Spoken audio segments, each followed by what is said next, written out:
Et ce qui m'avait tout de suite frappé, c'est en écho avec la conception qu'a Duras de la création, le fait qu'elle est à la fois intellectuelle et sensorielle. On est, avec Mylène, on n'est pas seulement dans le sens qui est la vue c'est souvent le sens prédominant chez les artistes, et on le sait depuis Platon en tout cas que c'est un sens intellectuel, alors qu'avec Mylène, la vue est évidemment importante, mais elle est, je dirais même pas complétée, elle est amplifiée par d'autres sens, le toucher, cette fameuse injonction toucher SVP sur sa belle monographie, et puis aussi évidemment l'ouïe, parce que c'est très très important cette relation à l'univers sonore dans l'espace, qui est évidemment une piste très importante dans le travail de Mylène, et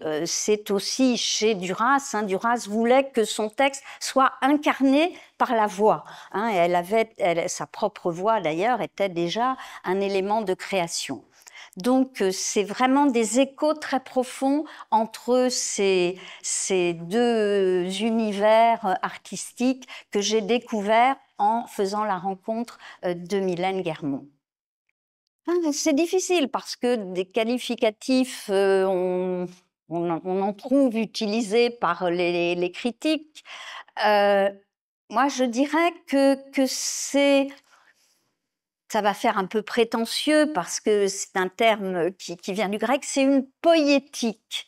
La poétique, c'est la création dans toutes ses dimensions, à la fois la dimension poétique au sens où on l'entend, c'est-à-dire le rythme de la poésie orale ou écrite, mais c'est aussi la poétique, une création qui est un être au monde et qui nous fait entrer en relation avec autrui. Et justement, moi, quand j'ai rencontré pour la première fois Mylène, qu'elle m'a fait toucher cette boule de béton polysensorielle, ça a été une émotion incroyable. J'ai été submergée par justement toutes sortes d'émotions qui m'arrivaient par le biais des sens et des sensations.